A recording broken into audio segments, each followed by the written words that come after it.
राज़न मूंखे तव्हां सां 2 मिंट अकेलाई में ॻाल्हाइणो आहे। जेकॾहिं 2 मिंट तव्हांखे ही मीर जाफ़र ख़ान अकेलो छॾे त मूंखे तव्हां सां कुझु ॻाल्हाइणो आहे। तव्हांखे जेको कुझु ॻाल्हाइणो आहे न, असां सभिनी जे साम्हूं तव्हां ॻाल्हायो।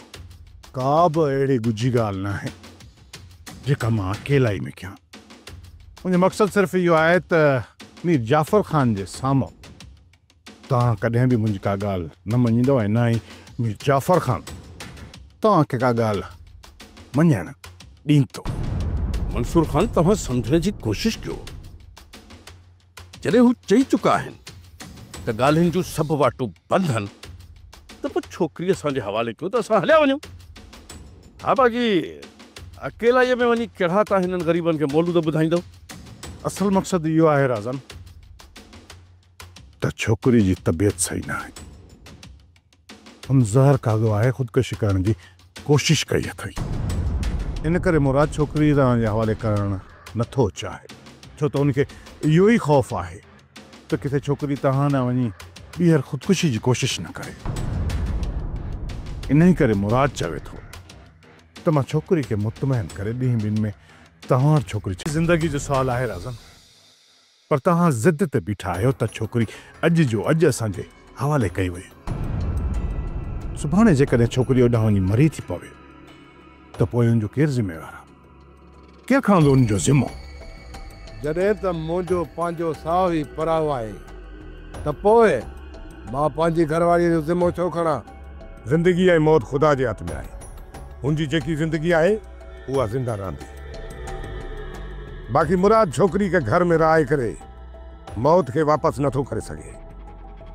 इन करे चवां थो मंसूर ख़ान, इहे वारानियूं ॻाल्हियूं छॾियो, छोकिरी खे असांजे हवाले कयो। अदा ही कॾहिं बि वापसि कोन वेंदा जेसीं असां हिननि जे अॻियां ज़ाहिर नथा थियूं। न अली ख़ान, न, इहा ग़लती कॾहिं बि कोन कंदासीं। जेकॾहिं रज़न वारनि खे इहा ख़बर पइजी वई त गुलपरी सोढे सां निकिरी वई आहे त हू कमीणा असांखे बदनाम करण जी पूरी पूरी कोशिश कंदा। अदा खणी जो असां हिन ॻाल्हि खे ज़ाहिर न कंदासीं, पर ही वापसि वञण वारा बि कोन आहिनि। मंसूर ख़ान को न को हल ज़रूर कढी वठंदो ऐं मूंखे पूरी पक आहे त मंसूर ख़ान हुन खे राज़ी करे वापसि मोटाइण लाइ मजबूर कंदो। हेकर त सोट सोढल आहे, सुठो कमु कयो आहे। जेकॾहिं अदी हिते हुजे हा त असां अदीअ खे हुननि जे हवाले कयूं हा। पोइ सॼी ज़िंदगी अदीअ जूं असां बददुआऊं खणंदा रहूं हा।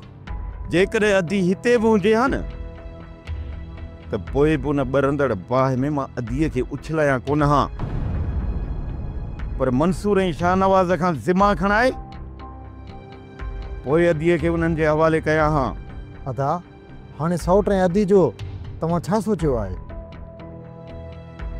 पहिरियों हिन मसइले खे हल कयूं, उन्हनि जे बारे में पोइ सोचींदासीं।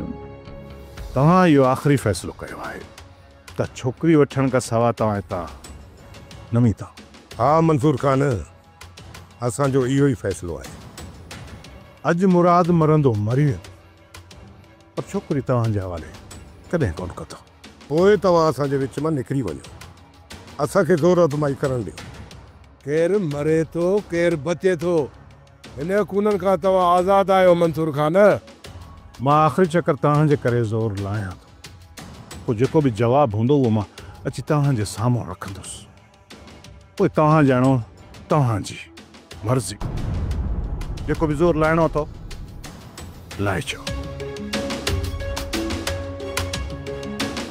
मंसूर ख़ान ते तव्हां इहो ई ज़ोर रखी वठो जे थोरी बि ठर कयव त मूंखे नथो लॻे त छोकिरी तव्हांखे मिलंदी, पर इहो ज़ोर ईअं ई रहंदो त हू छोकिरी ॾियण लाइ मजबूर थी पवंदा।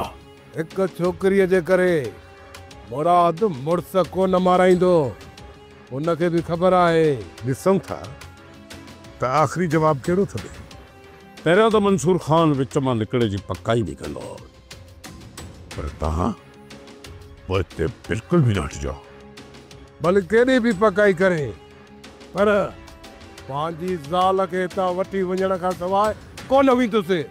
न ई पोइते हटंदुसि, विढ़ंदे विढ़ंदे मरी वेंदुसि, पर पोइते ख़ाली हथे कोन मोटंदुसि। हैदर, जी बाबा। तू भी होशियार राजा ऐं पंहिंजे माण्हुनि खे बि होशियार करे छॾ त इन्हनि खे अॻिते वधण न ॾियो। असांजे मुरादारा अचूं था। ठीक है बाबा। बिरल तू भी ते बीह ऐं पाण खे पंहिंजे माण्हुनि खे मज़बूत करे बीहारजां। अली खान अच।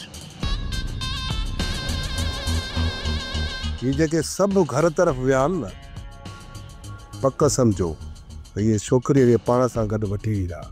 थधो थी ककर थी।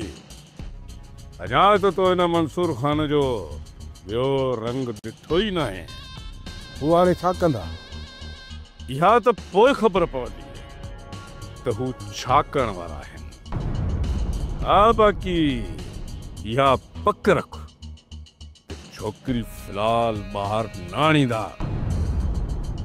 जॾहिं बि छोकिरी तव्हांजे हवाले कंदा त मंसूर खान जी गाॾी मुराद जे दर ते वेंदी ऐं हू छोकिरी मंसूर खान जे हवाले कंदा।